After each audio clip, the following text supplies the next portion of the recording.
சொல்லப்போனால் அந்த பொண்ணு பண்ணது தற்கொலை கிடையாது, சோலைராணி அப்படிங்கிற ஒரு பொண்ணு தற்கொலை பண்ணி இறந்து போயிருக்காங்க. தற்கொலை பண்ற அளவுக்கு அவங்க பெரிய தப்பு பண்ணிட்டாங்களான்னு கேட்டிங்கன்னா இந்த சொசைட்டியை பொறுத்த வரைக்கும் அது பெரிய தப்பு தான். லவ் பண்ணிட்டாங்க. என்ன நடந்திருக்கு அப்படின்னு பார்த்தீங்கன்னா, சிவகாசியில் ஐயனாடார் ஜானகி அம்மாள் கல்லூரி அப்படிங்கிற ஒரு கல்லூரியில் அந்த பொண்ணு படிச்சுட்டு இருக்காங்க. அந்த காலேஜில் சீனியர் ஒரு பையனை லவ் பண்ணதாக சொல்லப்படுது. அந்த பையனோட பிறந்த நாளுக்கு இவங்க 2 பேரும் சேர்ந்து எடுத்த ஃபோட்டோவை அந்த பொண்ணு ஸ்டோரி வச்சுருக்காங்க. அந்த காலேஜில் படித்த இன்னொரு பொண்ணு என்ன வேலை பார்த்துருக்கு அப்படின்னு பார்த்தீங்கன்னா, அந்த ஸ்டோரியை ஸ்க்ரீன்ஷாட் எடுத்து அதே காலேஜில் பியூனா வேலை பார்க்குற மாறன் அப்படிங்கிற ஒரு கேவலமான பிறவிக்கு அனுப்பியிருக்கு. அந்த மாறன் என்ன பண்ணியிருக்கான் அப்படின்னு பார்த்தீங்கன்னா, அந்த ஃபோட்டோவை தூக்கிட்டு போயிட்டு பிரின்சிபல்கிட்ட போயிட்டு ஃபோட்டோ கொடுத்துருக்கான்.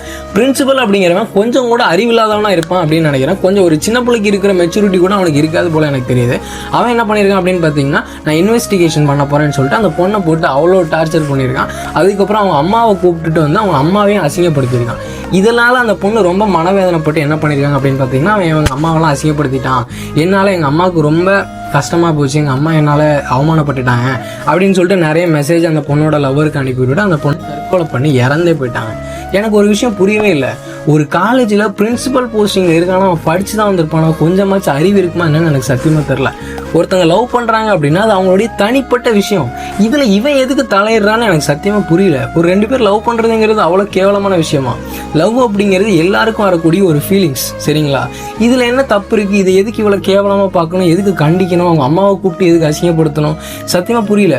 ஒரு பொண்ணு காலேஜ் படிக்குது அப்படின்னா அந்த பொண்ணுக்கு எந்த அளவுக்கு மெச்சூரிட்டி இருக்கும், அந்த பொண்ணுகிட்ட எப்படி நடந்துக்கணும், ஒரு பேசிக் சைக்காலஜி கூட தெரியாத ஒருத்தன் எப்படி பிரின்சிபலாக ஆனா அப்படிங்கிறது எனக்கு தெரியல. இந்த மாதிரி ஒரு முட்டாள் பிரின்சிபல்னால ஒரு உயிரை இப்போ போயிருக்கு அப்படிங்கிறதா உண்மை.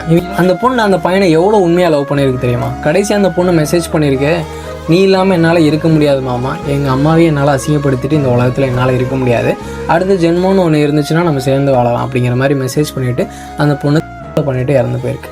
இந்த மாதிரி ஒருத்தவங்களை பிரிக்கிறதுல உங்களுக்கு என்னடா சந்தோஷம் கிடைக்குது? இந்த மாறன் அப்படிங்கிற ஒரு பொண்ணு அந்த ஸ்க்ரீன்ஷாட் எடுத்துச்சுல அந்த பொண்ணு, உங்களுக்குலாம் அப்படி என்னடா சந்தோஷம் கிடைக்குது? எனக்கு சத்தியமாக புரியல. ஒருத்தங்க நல்லா இருந்தால் உங்களுக்குலாம் பொறுக்காதா? பாவம், அந்த பொண்ணு இறந்தே போயிடுச்சு. இப்போ அந்த பையனுக்கு எவ்வளோ கஷ்டமாக இருக்கும், அவங்க ஃபேமிலிக்கு எவ்வளோ கஷ்டமாக இருக்கும். கேவலமான ஒரு வேலையை பார்த்து விட்டு ஒரு உயிரை இப்போ போயிடுச்சு.